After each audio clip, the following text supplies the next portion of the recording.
My dad demanded I give my new apartment to my brother, who deserved it unlike me. So, I refused, and when he started threatening to disinherit me, I handed him the documents proving that his favorite son was entirely different from the golden child they all worshipped. The atmosphere in the dining room instantly shifted. My dad stopped yelling. He looked down at the thick manila folder I slid across the polished oak table, his face draining of color. He had expected me to fold. He had expected me to surrender my hard-earned property just like I had surrendered everything else in my life to keep the peace. But this time I wasn't backing down. I knew what was inside that folder, and I knew it was going to destroy the perfect illusion my family had built. Thank you for being here. Please grab a warm cup of water, sit down, and listen as I tell you the whole story. It was a Sunday evening, the kind of evening that was supposed to be about family bonding. The smell of my mom's famous pot roast filled the air, a heavy, savory scent that usually made me feel at home. But today, the air in the dining room felt suffocating. I was sitting across from my parents, Robert and Susan, and my younger brother, Julian. Julian was busy swirling his wine glass, a smug, relaxed smile plastered on his face. My dad pushed his plate away, leaned back in his heavy wooden chair, and looked at me. He didn't ask. He didn't suggest. He announced it. "Mason, your brother is going through a transitional phase," my dad said, his voice carrying the booming authority he used to run his hardware business. "He needs stability. You're going to let Julian move into your new apartment. Furthermore, we're putting the deed into the family trust. It's the smart way to protect the asset. You're doing well, you can afford to rent a smaller place for a while." I stared at him. The sheer audacity of the demand left a ringing in my ears. I had just closed on that apartment. I had worked 80-hour weeks for years, saving every single dollar, denying myself vacations and basic luxuries, just to hand over a cashier's check with my own name on it. "No," I said. It was a single, flat syllable. My dad's eyebrows shot up. Julian stopped swirling his wine. My mom let out a small, wounded gasp, immediately pressing a hand to her chest. "Excuse me?" my dad asked, his voice dropping an octave, a clear warning sign. "I bought that apartment," I said, keeping my voice perfectly level. "It's mine. Julian isn't moving in, and it certainly isn't going into any trust." My dad slammed his hand on the table. The silverware rattled against the china. "You ungrateful son," he snarled. "We are a family. We look out for each other. If you refuse to do this, if you refuse to help your own brother when he needs it most, then you can forget about your inheritance. I will cut you out of the will tomorrow morning. You won't see a single dime of this house or our savings." Julian smirked, a quick, ugly pulling of his lips. He thought he had won. He thought the threat of losing my inheritance would bring me to my knees. Instead, I reached into my leather briefcase resting on the floor. I pulled out a thick, heavy manila folder. I placed it squarely in the center of the table. "Keep your money, Dad," I said quietly. "But before you start worrying about Julian's stability, you should probably read this." My dad looked from me to the folder.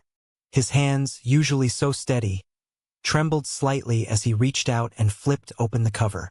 To understand what he saw in those papers, you have to understand how we got here. You have to understand the 30 years of history that led to this single, explosive moment. Growing up, there were two distinct realities in our household. There was Julian's world, paved with endless support and second chances. And then there was my world. I learned very early on that love and resources were conditional, and the condition was usually that Julian had to be taken care of first. When I was 16, I wanted to buy a used car to get to school and my part-time job. My dad told me that character was built through hard work, so I got a job flipping burgers at a local diner. I smelled like stale grease and onions every single day. I worked late shifts hoarding my paychecks. When Julian turned 16 2 years later, a brand new SUV miraculously appeared in the driveway with a giant red bow on it. I remember asking my mom about it. I wasn't even angry, just genuinely confused. "I thought we couldn't afford cars for teenagers," I had said, standing in the kitchen in my grease-stained uniform. My mom gave me that look. It was a look of tired patience, the one she used to make me feel like I was being unreasonable. Mason, you have always been so strong and independent, she sighed, stirring a pot on the stove. Julian is different. He's sensitive. He needs a little extra encouragement. Besides, your dad had some extra money from a good quarter at the shop.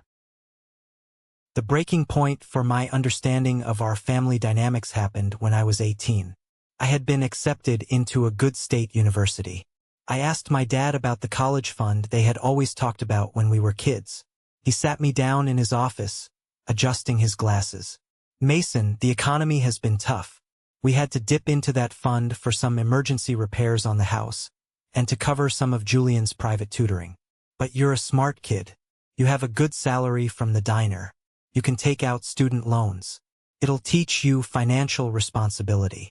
I swallowed the lump in my throat. I nodded. I didn't argue. I worked 2 jobs throughout my entire 4 years of college. I worked overnight security and weekend retail. I was permanently exhausted, living off cheap ramen and coffee, while Julian went to a ridiculously expensive private arts college out of state, fully funded by my parents. Every time I called home, my mom would go on and on about Julian's brilliance. He's finding himself, Mason. He's networking. Networking, apparently, meant partying on my parents' dime. I was building character, he was building a lifestyle. I realized then that my role in the family was to be the reliable background character. I was the safety net. Whenever Julian stumbled, I was expected to step aside, make myself smaller, and let my parents pour all their energy and money into catching him. I stopped asking for help. I stopped expecting fairness. I decided that if I was ever going to have anything in this life, I would have to build it entirely with my own 2 hands. I buried my resentment under a mountain of ambition. I told myself that my independence was my armor. If I didn't need them, they couldn't hurt me. But the truth was, it still hurt. It hurt to watch your own parents look right past you, to realize that no matter how hard you worked, you would never be the favorite. The real fracture, the moment the invisible line in the sand was drawn permanently, happened the year I graduated college. I had managed to land a decent entry-level job at an architectural design firm. I was still drowning in student loan debt, but I was proud. I was surviving. That same summer, Julian managed to barely scrape by and graduate from his arts program. To celebrate, my dad did the unthinkable. He bought Julian a Porsche. Not a new one, but a sleek, fast, incredibly expensive used sports car. I remember standing in the driveway, looking at the gleaming metal, feeling a sickening knot in my stomach. He needs to project an image of success, my dad told me, clapping Julian on the shoulder. In his industry, it's all about how you present yourself. 3 weeks later, the phone rang at 2 a.m. It was a torrential downpour outside. I answered it groggily. It was my mom, hysterical. I rushed over to their house. Julian was sitting on the living room sofa, pale, shaking, and smelling strongly of expensive tequila. He was uninjured, but he looked terrified. My dad was pacing the floor, running his hands through his hair. What happened? I asked. He crashed the car, my dad said grimly. Wrapped the front end around a concrete barrier off the interstate. He fled the scene before the cops arrived. I stared at Julian. You hit and run? Were you drinking? Julian put his head in his hands and started sobbing. My mom immediately rushed to his side, wrapping her arms around him, glaring at me. Don't interrogate him, Mason. He's traumatized. My dad stopped pacing and looked at me. His eyes were dark, calculating. Mason, your brother's career is just starting. If he gets a DUI, if he gets charged with fleeing the scene, his life is over. The insurance will drop us. The legal fees will bankrupt him. He should have thought about that before he got behind the wheel, I said coldly. My dad stepped closer to me. I need you to do something for the family, Mason. Your record is completely clean. You don't drink. If you say you were driving, if you say the roads were slick and you panicked, the room went dead silent. Only the sound of the rain lashing against the windows filled the space. I looked at my dad, unable to comprehend the words coming out of his mouth. He wanted me to take a criminal charge. He wanted me to risk my new job, my pristine record, my entire future, to save Julian from the consequences of his own reckless stupidity. "You want me to take the fall," I whispered. "You're strong, Mason." My mom pleaded from the sofa, her face streaked with tears. "You can handle this. You always handle everything. Julian is too fragile for jail or a trial." My jaw clenched so tight my teeth ached. A thick blue vein throbbed at my temple. The sheer, breathtaking unfairness of it hit me like a physical blow. They weren't asking for a favor. They were asking for a sacrifice. My life for his. "No," I said. "Mason, please." My dad started, raising his voice.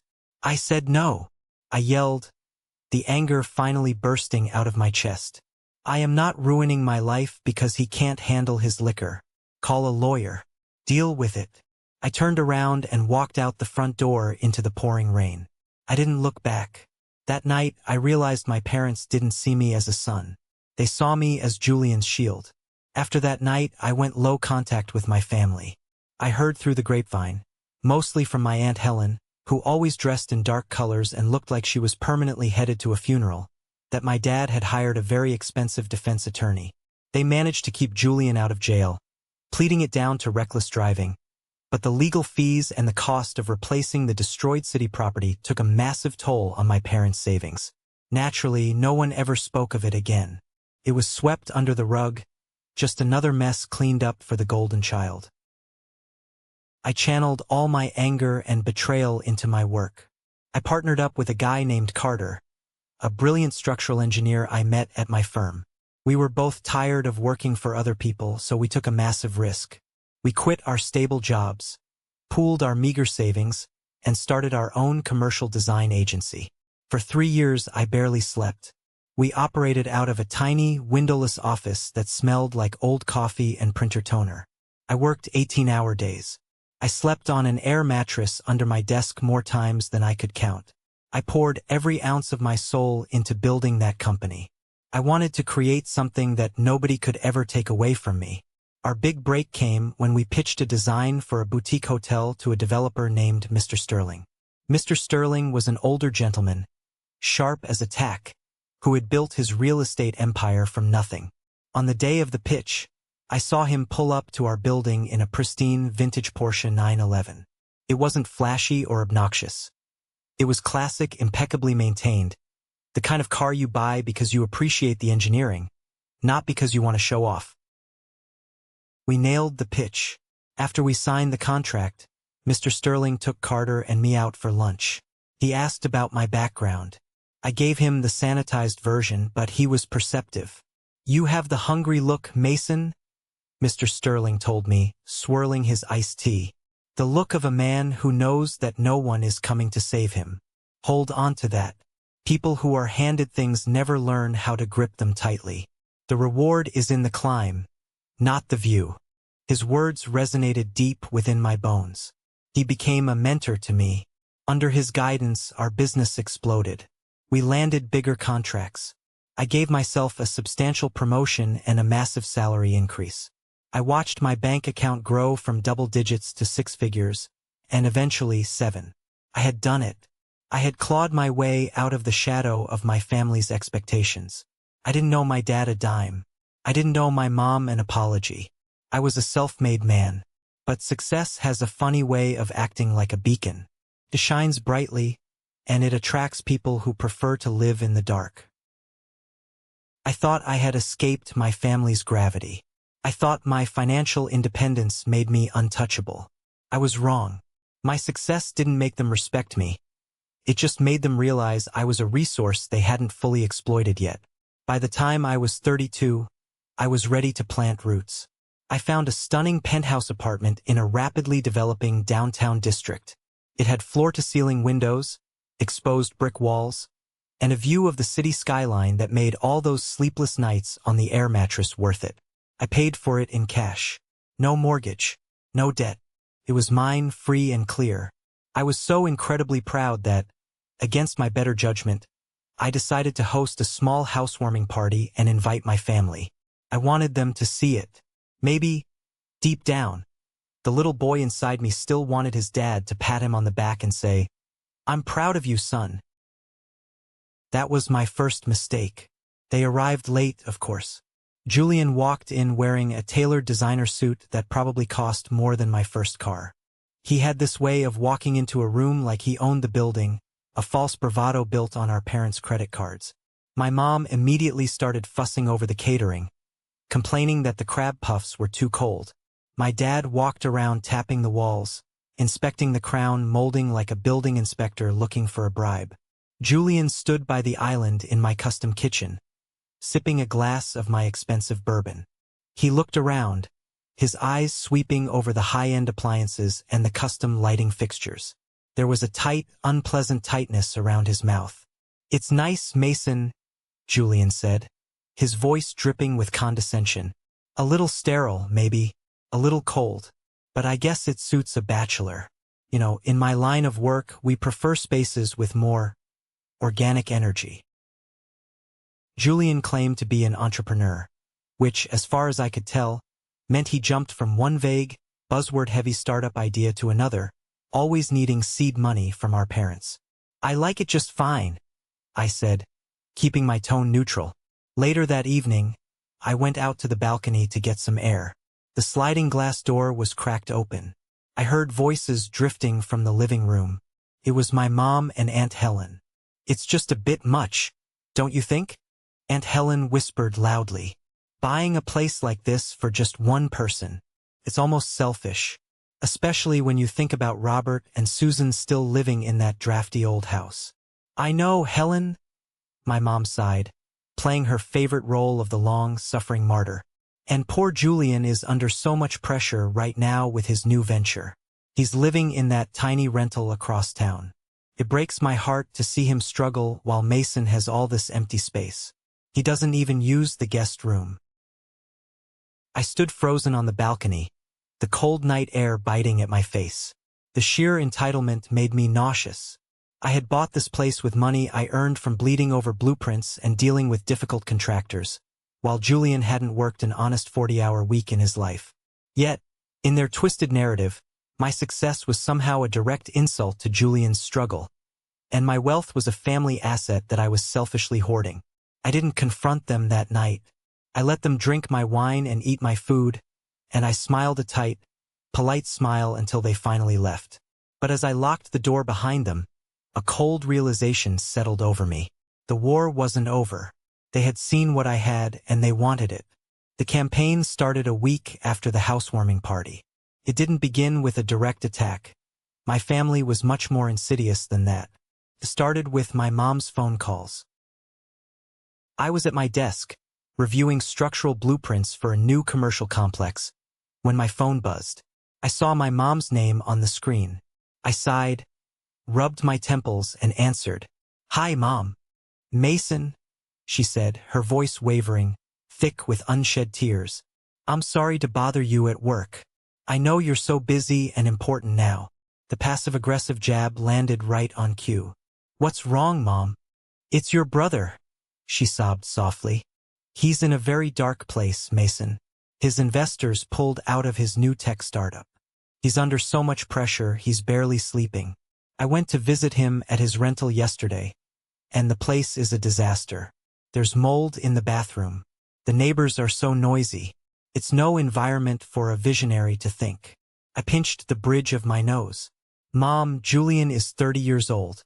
If he doesn't like his apartment, he needs to find a job and move." "How can you be so cold?" she snapped, the tears vanishing instantly, replaced by sharp indignation. "He's family. You have that massive penthouse. You have a beautiful guest room that just sits there gathering dust. Why can't he just stay with you for a few months, just until he gets back on his feet? It would mean the world to him and to us." There it was, the hook. "No, Mom," I said firmly. "I love my space. I work from home sometimes. I need quiet. Julian and I don't live well together. He can't stay here. You wouldn't even notice he's there," she pleaded, ramping the emotion back up. Mason, please. I'm worried about his mental health. If you just let him stay, he could use your address for his business mail. It looks so much more professional. You have to help him. If you don't, I don't know what will happen to him." She was laying the guilt on with a trowel, trying to trigger that ingrained childhood response where I would jump to fix whatever was broken. But I wasn't 18 anymore. "My answer is no, Mom. Do not ask me again." I hung up the phone. I stared at the black screen of my phone, my heart pounding a little faster than usual. I felt the familiar, toxic guilt trying to creep into my chest, but I pushed it down. I was establishing a boundary. It was the hardest thing I had ever done with my family. For the next 2 weeks, the calls kept coming. Sometimes she was angry, accusing me of abandoning my blood. Sometimes she played the victim, talking about how her chest pained her from all the stress and how my stubbornness was going to put her in an early grave. I stopped answering. I let them go to voicemail, listening to them later with Carter sitting across from me, shaking his head in disbelief. "They're treating you like a bank vault man," Carter said one evening, tossing a pen onto his desk. "And they're just looking for the right combination to crack you open." He was right. But what I didn't know was that while my mom was trying the emotional approach, Julian was already taking matters into his own hands. It happened on a Thursday evening. I had just finished a grueling negotiation with a steel supplier and was walking into the lobby of my building. My building is secure, requiring a key fob for the elevators and the front doors, and we have a strict concierge desk.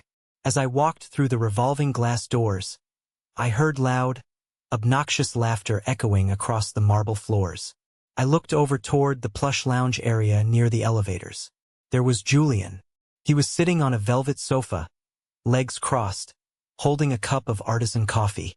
He was surrounded by 3 other guys dressed in similar tech bro uniforms, expensive sneakers and custom blazers. Julian was gesturing expansively, talking loudly enough for the whole lobby to hear. "And the amenities here are fantastic," Julian was saying. "I'm having the interior designer come back next week to look at the guest wing. It's perfect for hosting client dinners." I froze. My blood turned to ice water, and then immediately boiled over. He was talking about my apartment. He was acting like he owned the place. I walked over. The concierge, Elena, caught my eye. She looked incredibly uncomfortable. She gave me a slight, apologetic nod. Julian must have tailgated someone through the front door. "Julian," I said, my voice sharp and loud enough to cut through his monologue. Julian looked up. For a fraction of a second, panic flashed in his eyes, but he quickly masked it with his signature arrogant smirk. He stood up, opening his arms. "Mason, little brother," he practically shouted. He turned to his friends.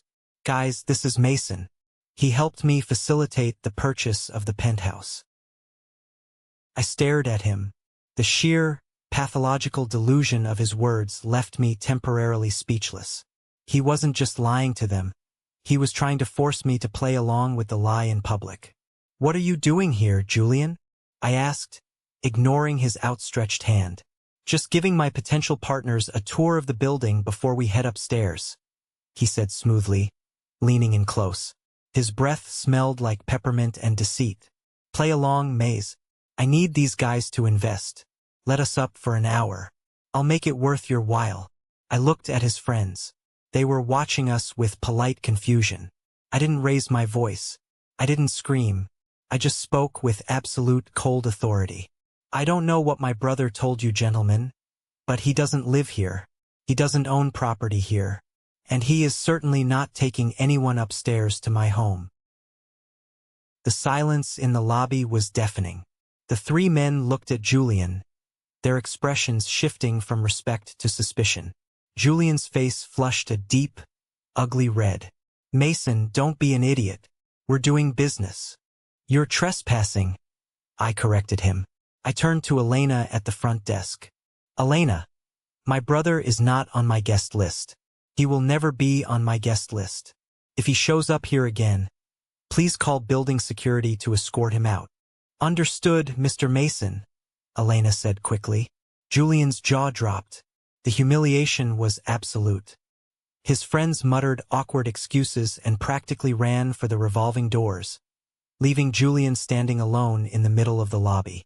He glared at me, his fists clenched at his sides. "You're going to regret that, you selfish prick. You just ruined $1 million deal for me." "Get out of my building, Julian," I said, turning my back on him and pressing the elevator button. I felt his eyes burning holes in the back of my head until the elevator doors closed. The war had escalated. It was no longer cold. It was out in the open. The incident in the lobby left me on edge. Julian was getting desperate. When my brother got desperate, he got dangerous. I needed to know what was really going on with him. I knew my parents would only feed me the fantasy version where Julian was a misunderstood genius. I needed reality. A few days later, fate intervened. I was grabbing lunch at a deli near the courthouse. I had been reviewing some zoning permits. As I waited for my sandwich, I heard a hesitant voice. "Mason." I turned around. Standing there was Sarah. Sarah was Julian's ex-fiancée. They had dated for 3 years, and my parents had adored her. Then, about 8 months ago, the engagement was abruptly called off. My mom claimed Sarah couldn't handle Julian's intense entrepreneurial spirit. I barely recognized her. She looked exhausted. The bright, bubbly woman I remembered had dark circles under her eyes and looked like she had aged 10 years. She looked like a mother who had just lost a bitter custody battle, utterly drained of life. "Sarah." "Hi. It's been a while," I said gently. We sat down at a small corner table. She gripped her paper coffee cup like it was a lifeline. "I heard you bought a place downtown," she said quietly. "Congratulations. You always worked so hard." "Thanks. How are you doing?" I asked. She let out a hollow laugh. "I'm surviving. Barely." She looked around nervously, then leaned in. "Mason, stay away from Julian. Keep your finances locked down tight." I frowned, the hair on my arms standing up. "What do you mean? What happened between you two?" Tears welled up in her eyes. She wiped them away aggressively. "I'm so glad we didn't get married. A divorce would have ruined me entirely. As it is, it's going to take me a decade to recover." "Recover from what?" "Julian didn't have any investors," Sarah whispered, her voice trembling with anger. "His business was a complete sham. He convinced me to co-sign on business loans. He took out credit cards in my name, claiming his credit was tied up in corporate assets. He maxed out everything. Tens of thousands of dollars, Mason. He spent it on designer clothes, leased cars, expensive dinners to look the part of a CEO. When the bills came due, he bailed. He left me with all of it." I sat back in my chair, stunned. I knew Julian was spoiled. I knew he was lazy, but I didn't know he was a predator. "Did you go to the police?" I asked. "My lawyer said it's a civil matter because I willingly gave him access, even though he lied about the intent," she said bitterly. "I'm suing him, but he's hiding. He changes his address. He works entirely off the books or through shell accounts. He's a ghost when it comes to debt collectors." She looked at me, her eyes pleading. "He's desperate, Mason. He burned me. He burned his last landlord. He's running out of people to leech off of, and you're the richest person he knows. Don't let him in." I thanked Sarah, paid for her lunch, and walked back to my office in a daze. The pieces of the puzzle were violently snapping together. The frantic phone calls from my mom. The attempt to show off my apartment. Julian wasn't looking for a place to think. He was looking for a new host to drain. When I got back to the office, my assistant, Chloe, was pacing in front of my desk. Chloe was brilliant, a former paralegal who kept my entire life organized. She looked deeply concerned. "Mason, we have a problem," she said, shutting my office door behind me. "What is it?" "I was reviewing the corporate accounts and your personal banking portals this morning. Just routine checks," Chloe said, pulling up a tablet. "I noticed a flag on your personal mortgage application profile at First National." I frowned. "I don't have a mortgage. I paid cash for the penthouse." "I know," Chloe said grimly, "but someone initiated an inquiry for a home equity line of credit against the property. A massive one. $500,000. My stomach dropped. Who? The bank flagged it for suspicious activity because the security questions failed. I called the fraud department. They pulled the recording of the phone call. Chloe tapped the screen and slid it across the desk. Listen. I pressed play. The audio was slightly fuzzy, but the voice was unmistakable. It was Julian. Yes, hi, this is Julian, calling on behalf of my brother, Mason. We're looking into extracting some equity from the downtown property for a joint family venture. I have his social security number right here, and I am listed as a secondary contact on his emergency family file. The recording ended. I sat in my chair, staring at the blank wall opposite my desk. The silence in the room was heavy. He tried to impersonate me, I said, my voice eerily calm. He tried to take out a $500,000 loan against my home. He didn't have your secure PIN, so they locked the account, Chloe explained softly. But Mason, he had your social. He had enough basic information to get past the first tier of security. If he had known the answer to your mother's maiden name, which, ironically, he got wrong because he misspelled it, he might have gotten further. I closed my eyes. The sheer audacity. The absolute lack of morality. Sarah's words echoed in my head. He's running out of people to leech off of. Julian wasn't just an annoying brother anymore. He was an active threat to my livelihood. He was trying to steal the foundation I had built with my own sweat and blood. And worse, I knew exactly who gave him my social security number and financial details. My dad kept meticulous records of everything in his home safe, including files on me from before I moved out. Chloe, I said, opening my eyes.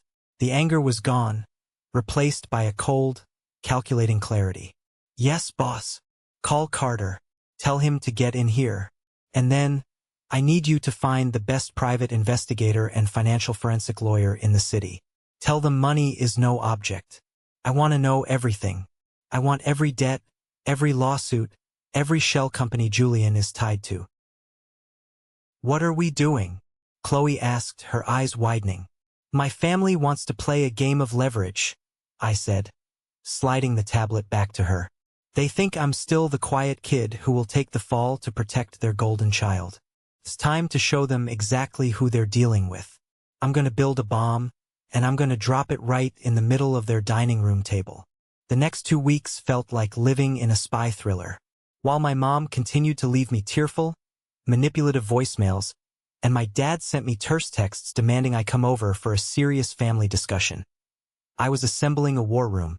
Carter, Chloe, and a high-powered attorney named Marcus sat in our conference room, the walls lined with white bards. Marcus was a bulldog of a lawyer, a guy who specialized in unraveling corporate fraud and hidden assets. Your brother is a walking disaster zone, Marcus said one Tuesday afternoon, dropping a thick stack of printed reports onto the glass table. It actually takes a specific kind of talent to ruin your credit this spectacularly by the age of 30. I leaned forward, looking at the top sheet. It was a credit report. The numbers were staggering. Walk me through it, I said. Marcus picked up a red marker. First, the consumer debt. He has maxed out 14 different credit cards. Half of them are in his name. The other half are joint accounts with his ex-fiancée, Sarah, which he subsequently drained and abandoned. That's roughly $80,000 in high-interest debt right there. Carter let out a low whistle. Jesus. It gets worse, Marcus continued. He's been evicted from his last 2 luxury apartments.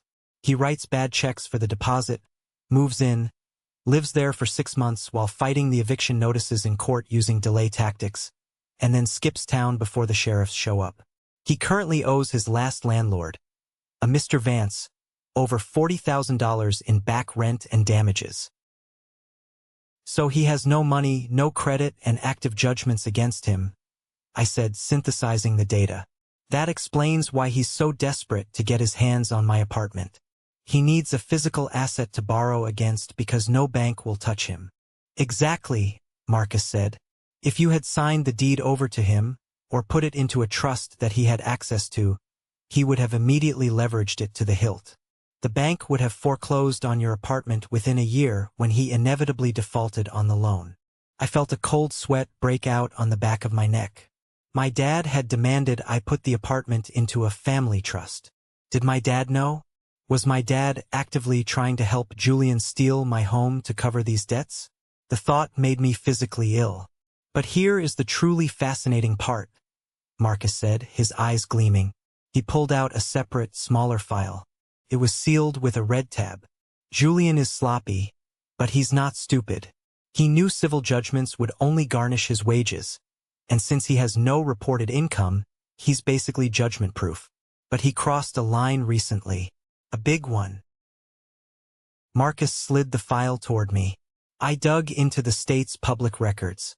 Julian isn't just facing angry landlords and ex-girlfriends. He has caught the attention of the state attorney general's office. I opened the file. It was a preliminary notice of a civil fraud investigation. He set up a fake investment fund, Marcus explained quietly. He took money from a handful of private, unsophisticated investors, mostly elderly people he met at country clubs he sneaked into. He promised them guaranteed returns on a real estate venture that didn't exist. It's a textbook Ponzi scheme, Mason, and it's unraveling. I stared at the state seal on the investigation documents. Fraud, I whispered. He's going to prison. Maybe, Marcus said cautiously. Right now it's a civil probe. They are looking to recover the stolen funds for the victims.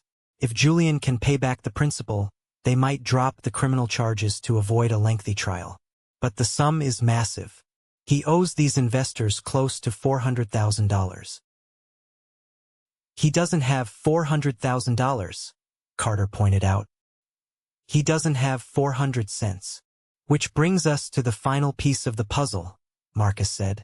His tone changed. It lost the clinical, lawyerly edge and became surprisingly sympathetic. He looked at me, his expression grave. Mason, I need you to brace yourself for this. This is going to hurt. He handed me a single piece of paper.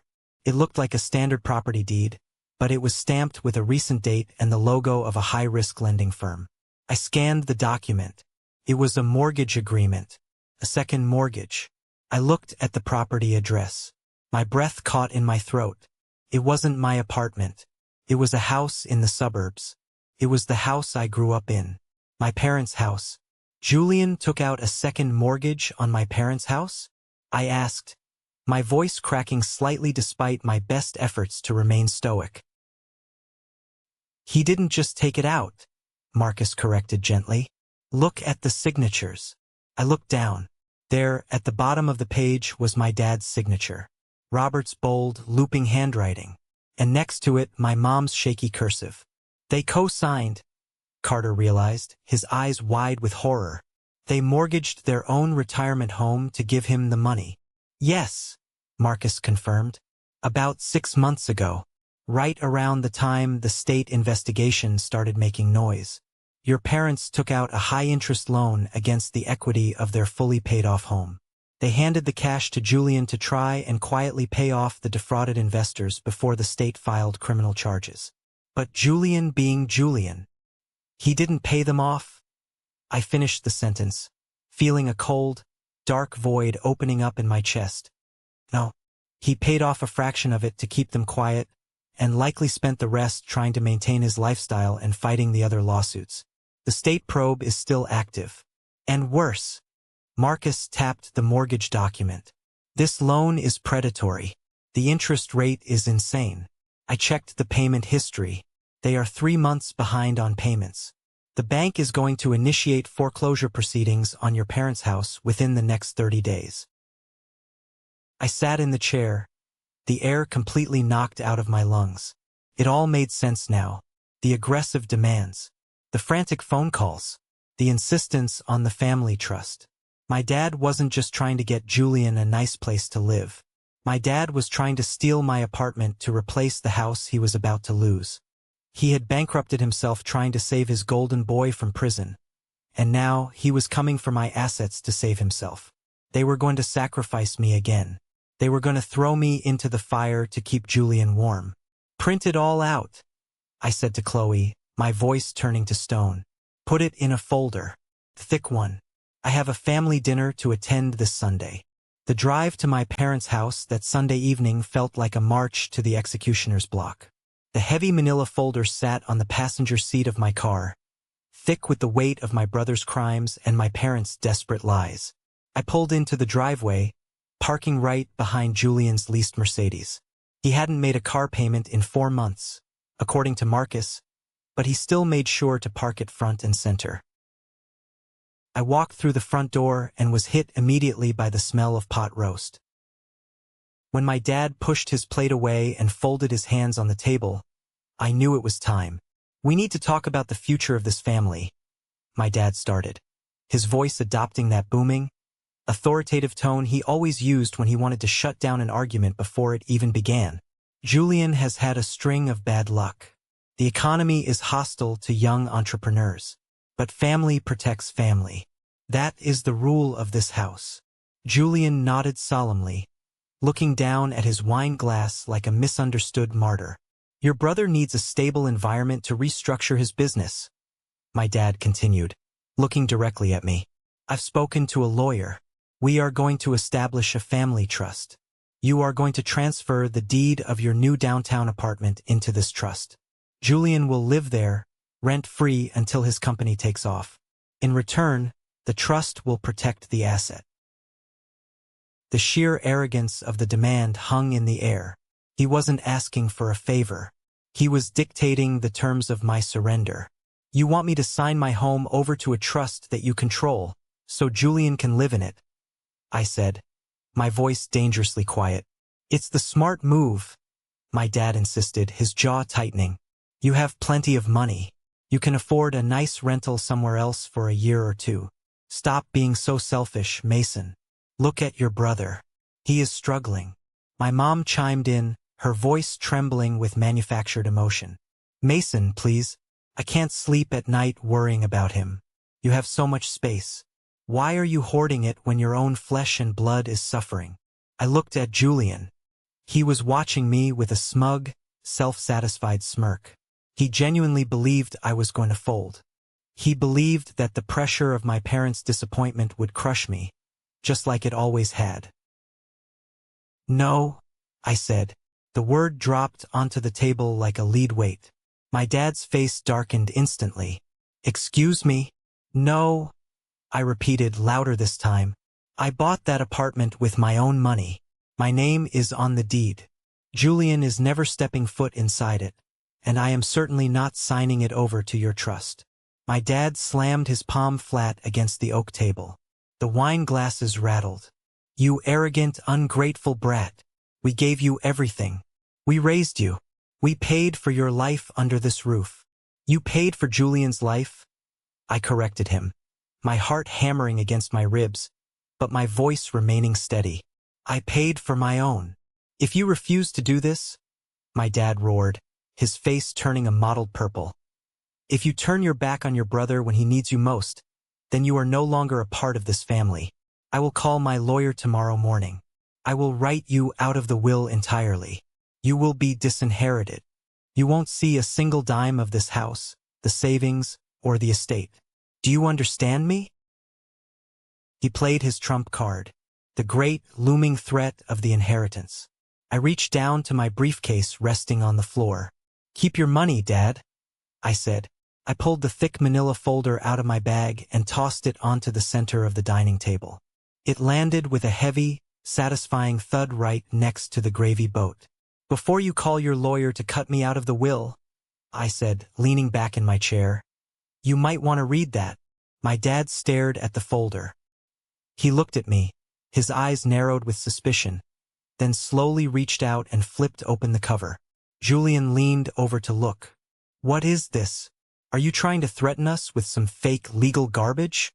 "Mason, page 1 is Julian's credit report," I said calmly, ignoring Julian and speaking directly to my dad. 14 maxed-out credit cards. $80,000 in high-interest consumer debt. Page 3 is a list of eviction notices from 3 different luxury complexes, including a current judgment from a Mr. Vance for $40,000 in back rent and damages. My dad's eyes darted rapidly across the pages. His breathing shallowed. "That's a lie," Julian stammered, the smirk finally sliding off his face. "Those are business expenses. It's corporate debt, not personal. He hacked my accounts. Dad, this is illegal. Flip to page 8, I instructed, my voice cutting through Julian's panic like a blade. My dad turned the pages with trembling fingers. He stopped at the document bearing the state seal. "That is a preliminary notice of a civil fraud investigation from the state attorney general," I explained. "Julian took almost $400,000 from elderly investors for a fake real estate fund. It's a Ponzi scheme.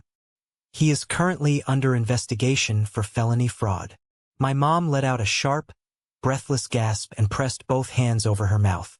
She looked at Julian, her eyes wide with terror. "Julian? What is he talking about? Tell me he's lying." Julian was pale, sweating. "Mom, it's a misunderstanding with the accounting. My partners messed up the books. I'm fixing it." "You don't have partners," I said coldly. "And you aren't fixing anything. You're running. You wanted my apartment because you have absolutely no credit left, and no landlord in this state will rent to you. If I had put that deed into a trust, you would have used the property as collateral to take out a massive loan to pay off your victims, and then you would have defaulted. The bank would have seized my home." My dad just stared at the state investigation papers. He looked like a man who had just been told he had a terminal illness. The absolute, unshakable faith he had in his golden child was shattering right in front of my eyes. "But I know you already knew about the fraud, Dad," I said, leaning forward, resting my elbows on the table. My dad snapped his head up, his eyes meeting mine. There was genuine fear in his expression now. "Turn to the last page," I commanded. He didn't want to. His hand shook so violently he could barely grip the paper. But he turned it. "That," I said, my voice dropping to a harsh whisper, "is a high-interest second mortgage agreement, taken out 6 months ago, against this very house." My mom started to cry. Deep, wrenching sobs that shook her entire body. "You co-signed a predatory loan," I said to my dad, "to borrow against your own retirement home, to give Julian the cash to pay back the people he stole from. You tried to buy his way out of prison. But Julian didn't pay them back, did he? He spent it. And now, you are 3 months behind on the mortgage payments." Silence fell over the dining room. A crushing, absolute silence, broken only by my mom's weeping. "You threatened to disinherit me," I said, letting a bitter laugh escape my throat. "You threatened to cut me out of an estate that doesn't exist anymore. Julian already spent my inheritance. And next month, when the bank starts foreclosure proceedings, you are going to lose this house." The transformation of my father was terrifying to watch. The proud, aggressive patriarch who had yelled at me 5 minutes ago was gone. In his place sat a broken, hollowed-out old man. He slumped down into his heavy wooden chair, his shoulders caving in. He couldn't look at me. He couldn't even look at Julian. He just stared blankly at the mortgage document bearing his own signature. Julian, however, was shifting into survival mode. He jumped up from his chair, pointing a trembling finger at me. "You set me up," Julian screamed, his voice cracking. "You hired someone to dig into my life. You're trying to destroy this family because you've always been jealous of me. Dad, tell him to get out. Tell him." My dad didn't move. He didn't speak. "Mom," Julian pleaded, turning to her. "He's making this up. The loans, the house, it's a temporary cash flow problem. I'm going to close a massive deal next week and pay everything off." My mom looked at Julian. For the first time in 30 years, the veil of delusion was lifted from her eyes. She saw him not as her sensitive, misunderstood genius, but as the predator he truly was. She saw the man who had stolen her security, her home, and her future. "You promised us?" my mom whispered, her voice raw and broken. "You promised you would pay those people back and the police would go away. You promised." "I did. I am," Julian yelled frantically. "You haven't made a mortgage payment in 3 months." My dad finally spoke. His voice was a dry, raspy croak. It sounded like it was coming from a corpse. The bank called me on Friday, Julian. They sent the final warning. Julian froze. He backed away from the table, his eyes darting toward the front door. The cornered rat was looking for an exit. I have to go make some calls, Julian stammered, grabbing his keys from the sideboard. I'll fix this. I'll get the money. I swear. He didn't even look back. He bolted out the front door, the heavy wood slamming shut behind him. A moment later, the engine of the leased Mercedes roared to life, and tires screeched as he sped out of the driveway. He was running away, just like he ran away from the crashed Porsche, just like he ran away from Sarah, just like he ran away from every single consequence in his entire life. Only this time he had left my parents holding the bag. I sat at the table, looking at the two people who had raised me. They looked incredibly small. For my entire life they had held all the power. They controlled the narrative. They decided who was good and who was bad, who was deserving and who was selfish. But the power in a family doesn't actually come from money or authority. It comes from the willingness of everyone else to play along with the lie. I had just shattered the lie. The power was gone. This is the moment that changes everything, the moment I finally took back control of my life. Thank you so much for your patience and for staying with me until now. You've been amazing. Please give this video a like and comment one below to let me know you've made it this far. Not only does this help more people find this story, but it also lets me know that my experiences truly mean something to someone. Your support is my greatest motivation to keep sharing the rest of this journey. I slowly stood up from the dining table. I buttoned my suit jacket, feeling a strange, profound sense of calm wash over me. The anger that had burned in my chest for the past decade was completely gone, replaced by a cold, surgical detachment. You didn't want my apartment to give Julian stability, I said, looking down at my father. You wanted it because you knew the bank was going to take this house, and you needed a place to live. You were willing to let Julian destroy my credit, my home, and my future, just to cover up your own massive mistake. My dad finally looked up at me. His eyes were filled with tears, a sight I had never seen before. Mason, son, please, don't call me that, I said sharply. You lost the right to call me your son the night you asked me to take the fall for a drunk driving charge. You lost it when you drained my college fund to pay for his toys. You made your choice a long time ago. You chose Julian. We're going to lose the house, my mom wailed, burying her face in her hands. Where are we going to go, Mason? What are we going to do? You should probably call a bankruptcy lawyer, I said flatly, and I suggest you do it first thing tomorrow morning. I reached across the table, picked up my briefcase, and turned toward the door. Mason, wait! My dad called out, his voice cracking with desperation. He actually tried to stand up, but his legs seemed to give out and he slumped back heavily into the chair. You can't just walk out. We are your family. You have to help us. I stopped in the doorway and looked back at them one last time. They weren't monsters. They were just flawed, terrified people who had loved one child so blindly that they had destroyed themselves in the process. I didn't hate them anymore. I just felt an overwhelming sense of pity. I am helping you, I said softly. I'm giving you exactly what you gave me my entire life. I'm letting you handle the consequences of your own actions. I walked out of the house. I stepped off the front porch and into the cool Sunday night air. The streetlights cast long shadows across the manicured lawns of the neighborhood I grew up in. I took a deep breath, filling my lungs with the crisp autumn air. Felt incredibly clean.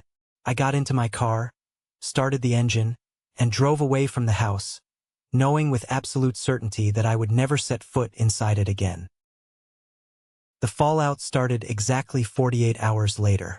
When a toxic family system is threatened, the enablers come crawling out of the woodwork to try and force the rogue element back into line. My phone rang while I was sitting in my office reviewing CAD files. The caller ID flashed Aunt Helen's name. I let it ring 3 times before I hit the green button. I wanted to hear exactly what the narrative was going to be. Mason, Aunt Helen shrieked into the receiver. What on earth did you do to your parents? Susan called me having a literal panic attack. She said you threatened them and walked out. I didn't threaten anyone, Helen, I said evenly. I showed them Julian's financial records and the second mortgage they took out. There was a brief pause. She clearly didn't know I knew about the house, but she recovered quickly, shifting seamlessly into her role as the manipulator. Well, families have financial troubles, Mason, she said, her voice dripping with condescension. That doesn't mean you abandon them. Your father's blood pressure is through the roof. You are an incredibly successful young man. You have a massive salary. It is your duty as a son to step up. You need to hire them a lawyer and pay off that bank loan immediately. No, I said. Excuse me? I said no, Helen. I'm not paying off Julian's fraud debts, and I'm not bailing out the mortgage. They made this mess. They can clean it up. You selfish, arrogant little boy, she spat, her voice turning venomous. After everything they did for you, if you don't help them, I will make sure everyone in this family knows exactly what kind of monster you are. Do whatever you want, Helen, I said, my voice completely devoid of emotion. But understand this. If you ever call my phone again to ask me for money or to advocate for Julian, I will block your number.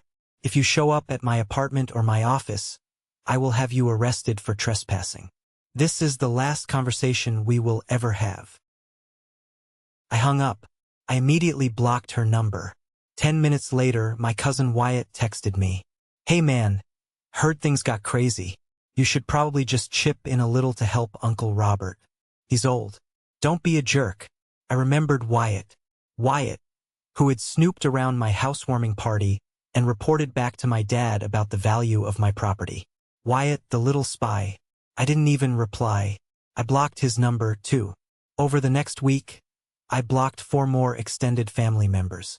I instituted a strict security protocol at my office building, giving the front desk photos of my parents and Julian, with strict instructions to call the police if they showed up.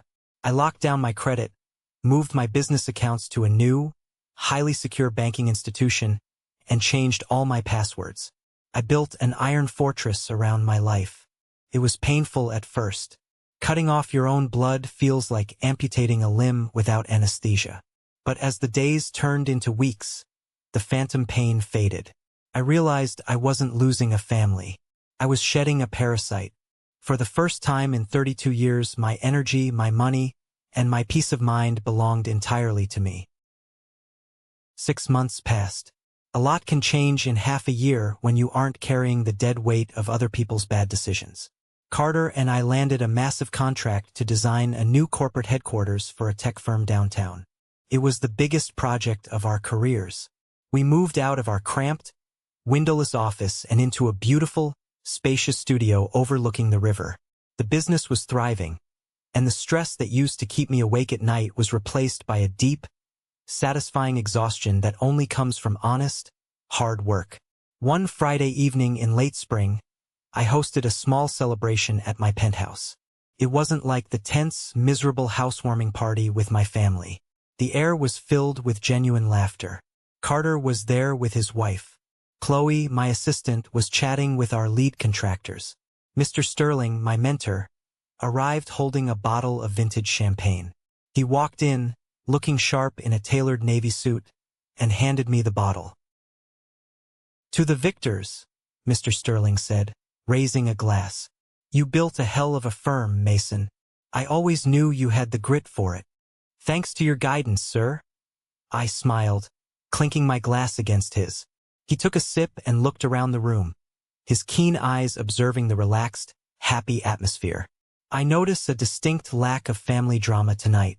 You look lighter, Mason, like you finally dropped a heavy backpack.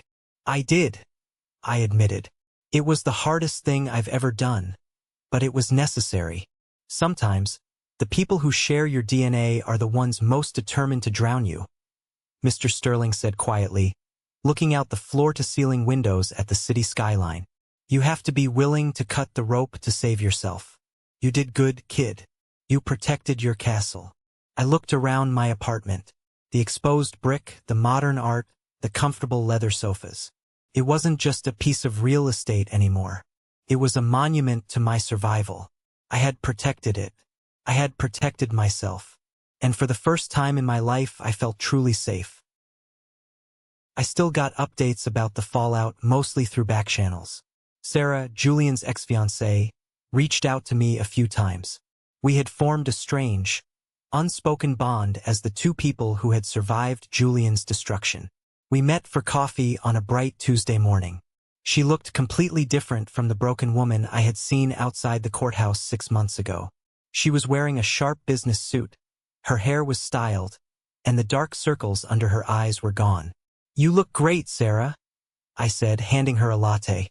"I got a promotion," she smiled brightly, "and I finally got the bankruptcy discharged. It was a nightmare, but my credit is slowly healing. I'm starting over. I'm really happy for you." She took a sip of her coffee, her expression turning serious. "Have you heard the news about Julian?" I shook my head. I cut contact completely. What happened? "The state attorney general didn't drop the civil fraud case," Sarah said, leaning in. "Because your parents couldn't come up with the rest of the money to pay back the investors. The state froze all of Julian's remaining assets. Not that he had much, but they seized his bank accounts." "And the landlord?" I asked. "Mr. Vance finally got the eviction order executed by the sheriff," she said, a hint of dark satisfaction in her voice. "They physically removed him from the apartment. He tried to fight it, claimed he had tenant rights, but the judge threw it out. I heard from a mutual friend that he was couch surfing for a few weeks, but people caught on to his lies pretty quickly. Nobody wants to fund his visionary lifestyle anymore." "Where is he now?"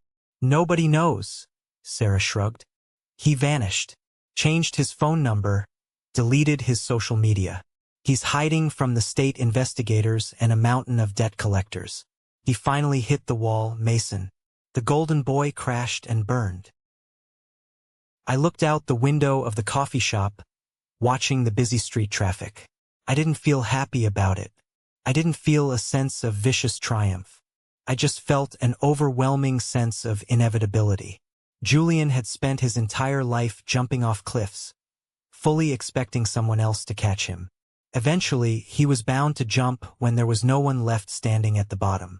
The final chapter of the saga closed on a rainy Thursday afternoon. I was at my desk when my private line rang. Very few people had that number. It showed up as an unknown caller. Against my better judgment, I picked it up. "Hello, Mason."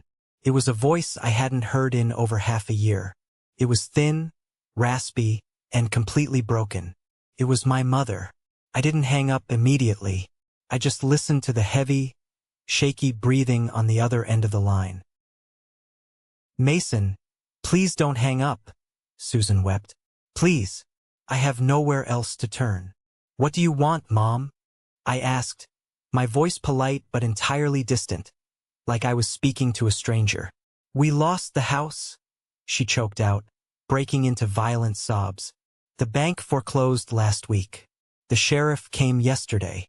We had to pack whatever we could fit into your father's car. They changed the locks, Mason. A man came and put a padlock on the front door." I closed my eyes. The image of the house I grew up in, the house with the big oak tree in the front yard, padlocked and seized by a bank, flashed in my mind. "Where are you living?" I asked. "We rented a tiny, one-bedroom apartment in the industrial district," she cried. "It's awful, Mason. It smells like mildew. The neighborhood is so dangerous. Your father is so depressed he won't even get out of bed. His heart can't take this." She paused, taking a ragged breath. The hook was coming. I could feel it. "Mason, you have so much money," she pleaded, her voice dropping to a desperate whisper. "I know we made mistakes. I know we shouldn't have trusted Julian. But we are your parents. We took care of you. We fed you. Please just wire us $10,000. Just enough to help us get a better apartment. Just enough to help us survive."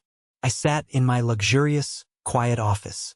I looked at the framed architectural awards on my wall. I thought about the 16-year-old boy flipping burgers, reeking of grease, desperately trying to earn a fraction of the love that was freely poured out onto his brother. I thought about the 22-year-old kid standing in the rain, being asked to take a criminal charge to save the golden child. "Mom," I said softly, "you used to tell me that I was so strong. You used to tell me that I could handle anything, while Julian was too sensitive for the real world." I know, I was wrong," she wept. "No," I corrected her gently. "You were right. I am strong. But I had to build that strength because no one was ever going to protect me. I had to become strong to survive this family." "Mason, please." "You made your choice, Mom," I said, my voice resolute, unwavering. "You bet your entire future, your home, and your security on Julian. You tried to sacrifice me to cover his debts. I cannot fund your destruction. I cannot rescue you from the consequences you chose." "You're a monster," she suddenly screamed, the desperation instantly turning to venom. "You are letting your own parents rot in the gutter while you live in a palace. God will punish you for this." "Goodbye, Mom," I said. I pressed the end call button. I didn't block the number this time. I didn't need to. I knew she would never call back. The final bridge had been burned to ashes, and the wind had scattered them away. That night, I stood on the balcony of my penthouse. The city stretched out before me, a sea of glittering lights against the dark velvet sky. The air was cool, carrying the faint hum of traffic from the streets far below. I gripped the metal railing, feeling the solid, cold reality of it beneath my hands. For 30 years, I believed that my family held the ultimate power over my life. I believed that their approval was the currency I needed to buy my self-worth. I thought the threat of losing my inheritance, or losing my place at the Sunday dinner table, was the worst thing that could ever happen to me. But looking out over the city, I realized something profound. The power in our family had never been about money, or inheritance, or even love. The power belonged to whoever controlled the story. My parents had controlled the story for decades. They wrote the script where Julian was the hero who needed saving, and I was the extra, the background character whose only purpose was to take the hits. When I refused to give up my apartment, when I dropped that folder on the dining room table, I didn't just expose Julian's fraud. I ripped the pen out of my parents' hands. I rewrote the ending. I chose not to be the victim. I chose not to be the savior. I chose to be the author of my own life. It cost me my parents. It cost me the illusion of a family. But the price of pretending was far higher. The price of pretending was my soul. Today, my firm is one of the most respected in the state. Carter and I are expanding to the West Coast. I have a core group of friends, people like Mr. Sterling, Chloe, and Carter, who respect me for who I am, not for what they can extract from me. That is my real family. The family I chose. The family I built. Thank you for sticking around and listening to my story. I know it was a heavy one, but I hope this resonated with you in some way.